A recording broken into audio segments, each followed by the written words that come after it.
आदमी महफिल में रहे 1 करोड़ पे भारी। और अगर अल्लाह नाराज हो पूरा मुरादाबाद यहाँ जमा हो जाए, कुछ भी नहीं होने वाला। कुरान शरीफ में आया है कि अगर अल्लाह तुम्हें तकलीफ देना चाहे तो कोई नहीं है जो उसे टाले, और अगर अल्लाह तुम्हारा भला चाहे कोई नहीं है जो तुम्हें तकलीफ में डाले। क़यामत की निशानी है कि आखिर ज़माने में दुनिया से यकीन उठ जाएगा।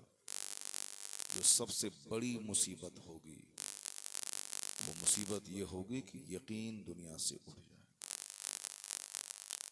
लोग देखने में खूबसूरत रहेंगे, लंबे रहेंगे, दाढ़ी लंबी रहेगी, टोपी रहेगी, मस्जिदें खूब एयर कंडीशनड बनेंगी, घर मकान गाड़ी छकड़ा दुकान जमींदारी बागात सब कुछ होगा, लेकिन यकीन नहीं रहेगा। और जब यकीन नहीं रहेगा तो दुनिया खोखली हो जाएगी। दुनिया बेमौसम की बारिश में मुब्तला हो जाएगी।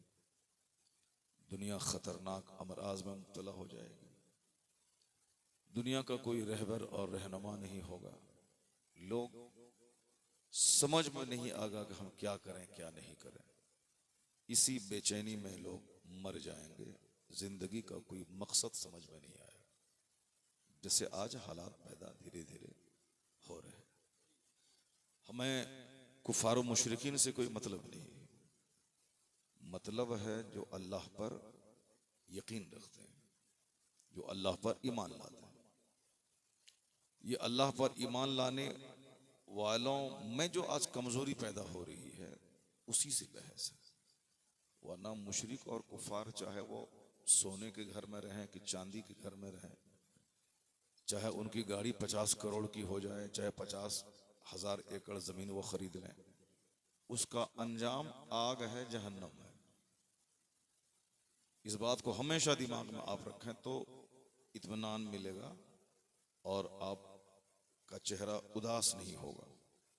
चाहे अमेरिका का हाकिम रहे या हिंदुस्तान का हाकिम रहे या दुनिया के 200 से ज्यादा ममालिक का हाकिम रहे, या सामने वाला गांव रहे या पीछे वाला गांव रहे, कुफारो मुशरिकीन का अंजाम आग है।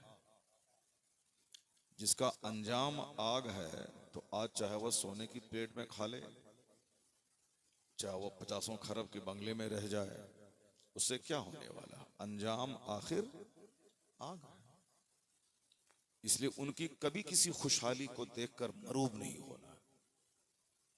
उनके महल, उनके मकानात, उनके बागात को देखकर कभी नर्वस नहीं होना है कि जो अल्लाह को नहीं मानता है उनके पास खरबों क्यों है, जो दिन रात शराब में, जिना में, सूद में लथपथ है, उनके दरवाजे पे फॉर्चूनर क्यों दौड़ रही है।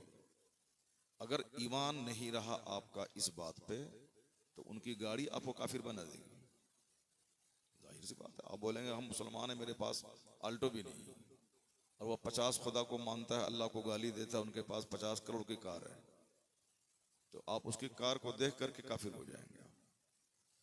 और अगर यकीन मजबूत रहा अल्लाह की जात पे, ये दुनिया फानी है, आज है कल खत्म, इनका अंजाम आग है, तो 50 खरब की कार पे आए आपके नजदीक वो साइकिल से बदतर है।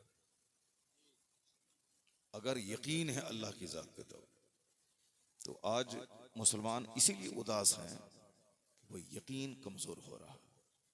कुरान ने जो कुछ कहा उसको न पढ़ते हैं, न सुनते हैं, न समझना चाहते हैं। इसीलिए काफिरों के पांव का फुटबॉल बने हुए हैं और हमारे बच्चे काफिर होते जा रहे हैं। क्योंकि हम अपने बच्चों को बताने में फेलियर हैं। ये दुनिया एक पानी का बुलबुला है, आखिरत एक समंदर की मानंद है।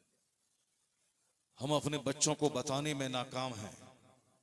ये दुनिया एक सेकंड की है, चाहे 1000 करोड़ साल की दुनिया क्यों न रहे, क्योंकि इसका अंत है। ये दुनिया का विनाश है, ये दुनिया खत्म होने वाली है।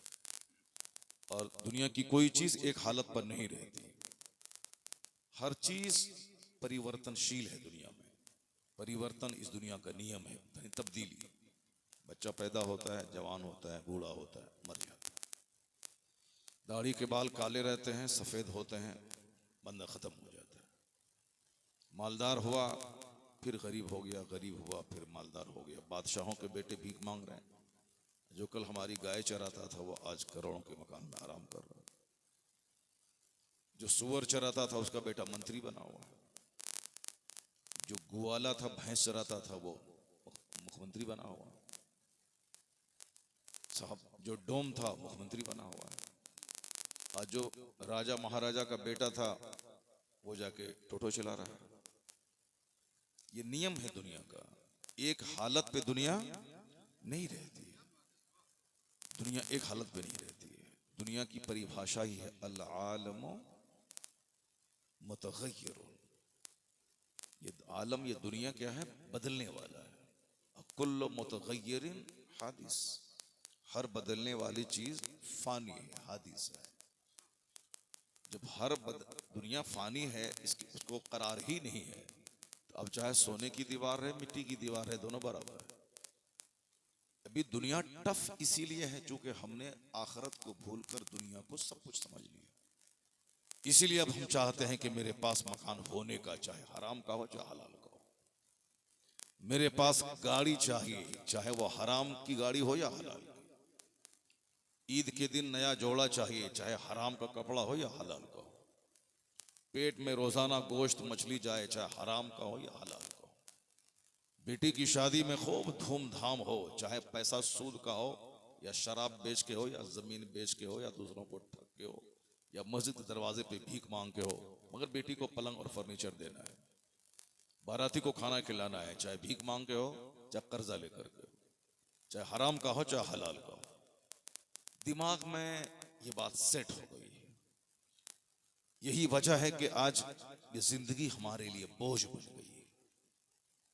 ये जिंदगी हमारे लिए अब जिंदगी में कोई खुशी नहीं रही। पहले जिस लड़के की शादी होती थी उस लड़के के चेहरे पे अनार की तरह खून टपकता था। वो लड़का अगर दीवार में मार दे हाथ तो वो दीवार टूट जाती थी। इसलिए टूट जाती थी कि लड़का की जिंदगी में शादी एक अजूबा चीज होती थी। उससे बढ़कर कोई खुशी नहीं है। जिसके बारे में सुनता था, सोचता था, पढ़ता था, लिखता था, दूसरों को देखता था, उनकी जिंदगी में ये दिन आने वाला है। उसके लिए उसके नजदीक कुछ भी दिखाई नहीं पड़ता था। बस सिर्फ वो तारीख आ जाए, शादी हो जाए, क्योंकि उसका तजर्बा उसको जिंदगी में पहली बार होने वाला होता है। शादी खुशी हो रही। लेकिन आजकल शादी से पहले लड़के का चेहरा उतर जाता है। शादी से पहले लड़के का चेहरा उदास हो जाता है, सूख जाता है। सारी चार्मिंग खत्म हो जाती है। चार्मिंग इसलिए खत्म हो जाती है क्योंकि हालात इतने खराब हो गए हैं कि जिस खुशी के लिए शादी होती है उस खुशी का तजर्बा उनको कई साल से हो गया होता है। और फिर शादी के बाद एक अनजान सा गम सर पे वो लाद लेता है। शादी होगी, पता नहीं क्या होगा, बच्चे होंगे, कैसे खिलाएंगे, कैसे पिलाएंगे, क्या होगा, कैसी बीवी होगी। यानी वो सारा क्रेडिट अपने सर लेना चाहता है। मैं औलाद को खिलाऊंगा, मैं बीवी को पालूंगा, मैं आज अच्छा हूं, कल मेरा कारोबार ठप हो जाएगा तो क्या होगा। ये इंतशार ख्याली चेहरे का नूर मिटा देती है। अल्लाह की जात पे जब यकीन हो जाए कि मेरा खुदा ही इज्जत देने वाला है, मेरा खुदा ही रोजी देने वाला है, वो मुझे भी पालेगा, मेरे 50 बच्चों को भी वही पालने वाला है। जब यकीन अल्लाह की जात पे मजबूत रहता है तो चेहरा बिल्कुल हरा भरा रहता है। वो यकीन ही कमजोर हो गया है। आज शादी में अब कोई खुशी नहीं रही। बेशुमार गम खुद से अपने सर पे लोग डाल लेते हैं, इसलिए चेहरा सूखा रहता है। एक तो ये बात। दूसरी बात, जो आदमी तक़वा परहेजगारी से खाली है, जो शादी से पहले ही न जाने गलत आदतों में गिरफ्तार हो जाता है, उसकी वजह से अब शादी में कोई चार्मिंग नहीं रह जाती है, क्योंकि वह उस मंजिल से गुजर चुका होता है। अल्लाह पर मजबूत यकीन और शादी का पहला तजुर्बा वो आदमी सूखी रोटी क्यों ना खाए जिसका जिस्म गुनाहों से सेफ है, उसका चेहरा बिल्कुल चांद की तरह चमकता है, गुलाब की तरह खिला रहता है। अल्लाह तबारक व तआला चाहता है कि बंदा मेरा यहां भी खुश रहे और मरने के बाद भी खुश रहे। अल्लाह की ये पसंद है। अगर ये अल्लाह को पसंद नहीं होता तो कुरान शरीफ में अल्लाह ताला हमको ये दुआ कभी नहीं सिखाता। कुरान शरीफ में अल्लाह ने एक दुआ कहा है कि तुम इसको मांगा करो, रब्बना आतीना फिद दुनिया हसना व फिल आखिरति हसना।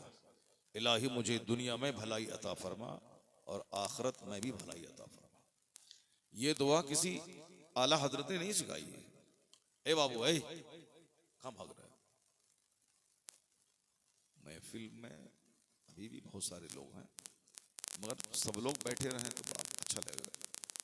मैं काम की बात कर रहा हूँ। अगर एक जुमला भी मेरा अगर दिल में उतर गया तो 50 खरब रुपए से उतनी खुशी नहीं होगी जितनी खुशी उस जुमले पे अमल करने से होगी। क्योंकि अभी लोग घटिया हो।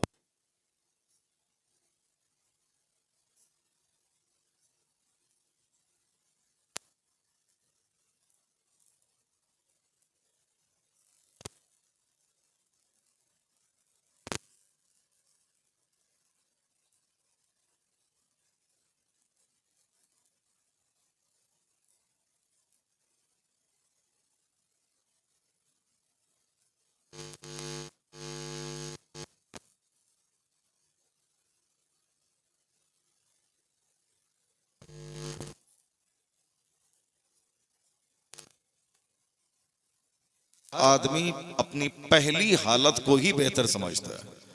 चाहे वो सऊदी अरब जाए, चाहे अमेरिका जाए, चाहे वो जितनी भी 100 ट्रक खरीद ले और वो साहब अरबपति बन जाए, मगर हर आदमी पहली हालत को समझता है कि वही हाल ठीक था। देहात में थे वही ठीक था, शहर आके फंस गए। हिंदुस्तान में थे वही ठीक था, अरब आके फंस गए। गरीब थे वही ठीक था, मालदार बनने के बाद फंस गए।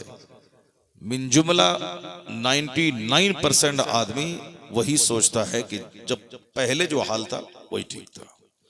बिजली नहीं थी वही ठीक था, बिजली हुई अब इसकी वजह से इतनी परेशानियां हैं कि साहब वक्ती तौर पर फैन से हवा तो मिल जाती है, लेकिन उस हवा से जो बीमारियां होती हैं, जिस हवा में पसीना सूख जाता है और आदमी का कोलेस्ट्रॉल बढ़ जाता है, तो फिर उसके बाद कहता है कि डॉक्टर बोलता है कि पसीना बहाओ वरना मर जाओगे, शुगर लेवल हाई हो जाएगा, बीपी हाई हो जाएगी और कोलेस्ट्रॉल बढ़ जाएगा। अब मर जाओगे, पसीना निकालो, चाहे वॉक करके हो, चाहे एक्सरसाइज करके हो, चाहे हल चला के हो, चाहे जिम जा करके हो, पसीना निकालो ताकि सारी बीमारी निकल जाए। अब बंदा बोलता है कि वही दिन ठीक था जब फैन नहीं था। तो इसका मतलब है कि बंदा अपने से चाहे जितना हाथ पांव मारे, उछले कूदे, नाचे गाए, मगर असल में सच्ची खुशी देने वाला अल्लाह तबारक व तआला। यकीन अगर कमजोर हो गया तो आदमी कुत्ते की मौत मरेगा जैसे आज मर रहा है। अरबपति की लाश सड़ रही है। आपने देखा होगा अमेरिका का एक इंजीनियर अपने 3-4 बच्चों के साथ खुदकुशी कर लिया, सुसाइड कर लिया। हिंदुस्तान में रोजाना बड़े बड़े अरबपति, करोड़पति जहर खा के मर रहे हैं। जिंदगी में जब कुछ चार्मिंग ही नहीं रही तो वो जीना ही उस बेकार समझता है, तो अब इसलिए वो जहर खा के मर रहा है। कोटा में जहां लोग तैयारी करते हैं मेडिकल की, आईएएस की, अक्सर बच्चे वहां जहर खा के मर रहे हैं। क्यों मर रहे हैं? इसलिए मर रहे हैं कि चूंकि वो समझता है कि मैं डॉक्टर नहीं बन पाऊंगा। मेरे माँ बाप चाहते हैं कि मेरा बच्चा डॉक्टर बने, मगर मैं नहीं बन पाऊंगा, अपने अंदर वो कैपेसिटी नहीं पाता हूं, तो क्या बाप को मुंह दिखलाऊं? वहीं फांसी के फंदे पे लटक जाता है। तो फांसी के फंदे पे लोग लटक रहे हैं और जहर खा के मर रहे हैं। जिंदगी से सच्ची खुशी खत्म है। अल्लाह ताला कभी खुशी नहीं देगा, चूंकि अल्लाह ने खुशी अपने महबूब की गुलामी में रखा है। अल्लाह ने सारी खुशियां पैगंबर आजम अलैहिस्सलाम की पैरवी में रखा है कि लोगों, मैंने तुझको पैदा किया है, जमीन मेरी।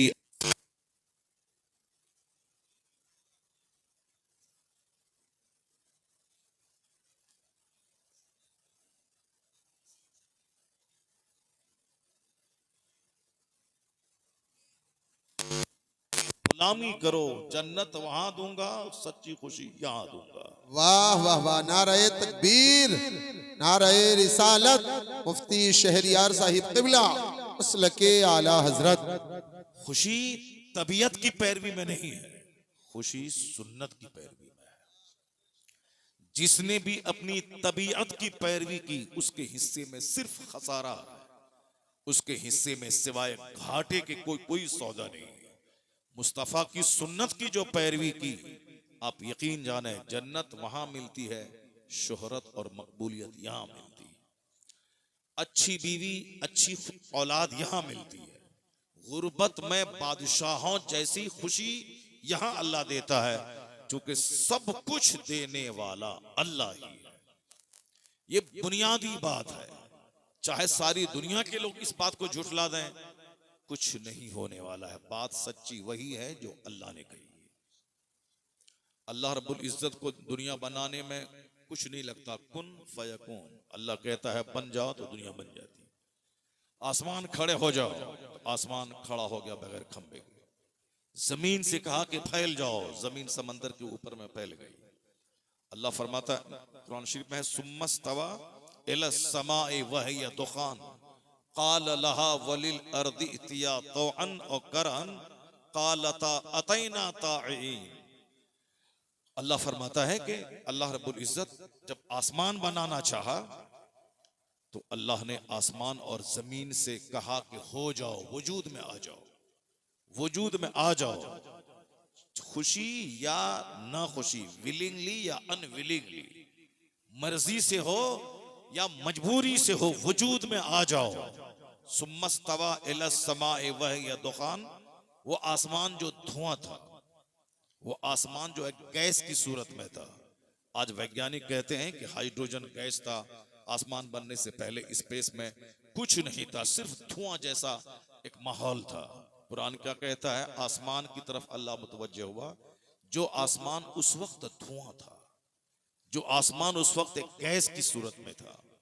तो वैज्ञानिक आज खूब जतन करके, मेहनत करके, रिसर्च करके, तहकीक करके, मेडिटेशन करके आज पता लगाया है कि आसमान बनने से पहले स्पेस में सिर्फ धुआं ही धुआं, गैस ही गैस थी।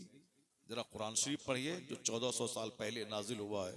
उस कुरान में फसाहत के साथ अल्लाह ने क्या कहा, अल्लाह आसमान बनाने की तरफ जब मुतवज्जे हुआ तो वह आसमान जो उस वक्त धुआं था, तो हजारों लाखों वैज्ञानिकों ने आज पसीना बहाकर, कई कई साल दिमाग जलाकर, तब उसने पता लगाया कि आसमान बनने से पहले स्पेस में धुआं था।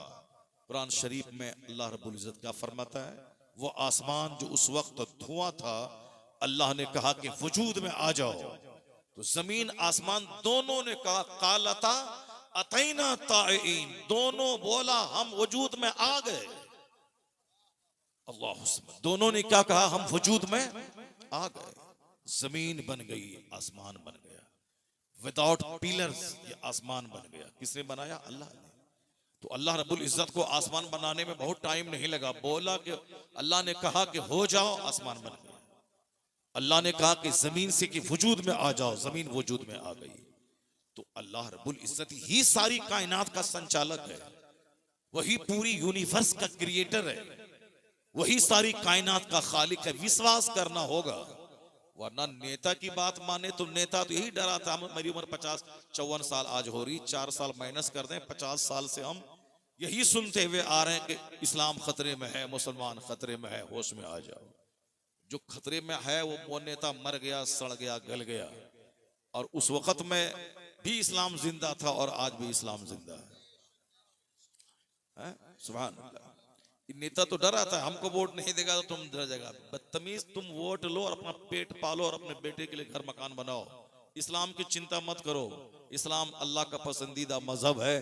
इस्लाम 1400 साल से मुस्कुरा रहा है और क़यामत तक मुस्कुराता रहेगा। बेशक, वाह वाह, सुभान अल्लाह, सुभान। तुम इस्लाम का नाम मत लो, तुम अपना खाओ पियो और पेट पालो और जाओ जहन्नम में। और अगर नेक काम करोगे, ईमान के साथ हो, तो जन्नत जाओगे तुम। कोई भी नेता रहे, चाहे वो कोई भी रहे, चाहे हैदराबाद का रहे कि मुरादाबाद का रहे कि बिहार का रहे कि बंगाल का रहे, अपना काम करो, पैसा कमाओ खाओ पियो, ज्यादा बड़ी बड़ी बातें मत किया करो कि हम मुसलमानों के सबसे बड़े मसीहा हैं, हम सबसे बड़े मुसलमानों के साहब शुभ चिंतक हैं। फालतू बातें मत किया करो। हम तो 50 साल से सुन रहे हैं, सब डराता है इस्लाम खतरे में है। मालूम है ना, वो नहीं सुनो, इस्लाम खतरे में है। ये तो नेता की बात हो गई। मौलाना साहब को भी हम कहते हैं कि चुपचाप तकरीर करो, टका लो, जाके खाओ, घर मकान बनाओ, और ज्यादा मत बोलो कि हमसे इस्लाम जिंदा है, हम खिदमत कर रहे हैं, हम सबसे बड़ा मसीहा हैं। चुपचाप तकरीर करो, पैसा लो, जाके घर बनाओ, ज्यादा बात मत करो। तुम नहीं थे दुनिया में, इस्लाम था, और तुम मर भी जाओगे तो भी इस्लाम रहेगा, तो भी इस्लाम रहेगा। ये मत बोल, शेख सादी कहते हैं कि मत बोल के हम बादशाह की खिदमत कर रहे हैं, एहसान मान उस बादशाह का जो तुझको खिदमत के लिए मुकर्रर किया है। ये मत बोल कि मैं इस्लाम की खिदमत कर रहा हूं। अल्लाह का एहसान मान के इस्लाम के लिए तुझको अल्लाह ने खिदमत करने का मौका दिया है। वरना मौलाना से भी हम सुनते हुए आ रहे, नहीं संभलोगे तो मिट जाओगे ए हिंदी मुसलमानों। ये कौन बोला था? ये डॉक्टर इकबाल बोले थे। और उसी शेर को 50 साल से हम सुन रहे हैं, मौलाना साहब लोग बोलते थे। ये खान साहब थे 1985 से सुन रहे हैं, नहीं संभलोगे तो मिट जाओगे ए हिंदी मुसलमानों, तुम्हारी दास्तां तक न होगी दास्तानों में। ये जुमला कब बोला था? जब मुसलमानों की तादाद 10 करोड़ थी, और वो शेर लिखने वाला इकबाल साहब तो चले गए दुनिया से। उस वक्त में 10 करोड़ मुसलमान था, बांग्लादेश, पाकिस्तान, इंडिया सब मिला के। और आज पाकिस्तान में 25 करोड़, बांग्लादेश में 22 करोड़, इंडिया में 40 करोड़।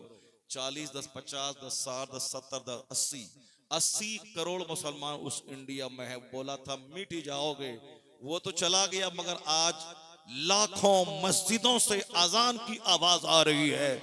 आज मदरसा जिंदा है, मस्जिद जिंदा है, खिताब जिंदा है। पता ये चला कि हम अगर इबादत कर रहे हैं खुदा की, तो हमारा उसमें भला है।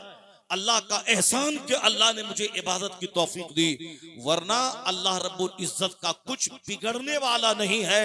अल्लाह तबारक व तआला हमारा मोहताज नहीं, हम खुदा की रहमतों के मोहताज हैं। बेशक बेशक। नारे तकबीर, नारे रिसालत, मुफ्ती शहरियार साहिब क़िबला, मसलके आला हजरत, जश्ने शादी, नारे तकबीर। तुम्हारा ये हो जाएगा, तुम्हारा वो हो जाएगा, तुम मिट जाओगे, तुम मर जाओगे। क्यों ये फालतू नर्वस वाली बातें बोल रहा है? क्यों ऐसी बातें कर रहा है कि न संभलोगे तुम मिट जाओगे ए हिंदी मुसलमानों? इस तरह की बातें मत कर। इस्लाम न खतरे में था, न आज है, न क़यामत तक रहेगा।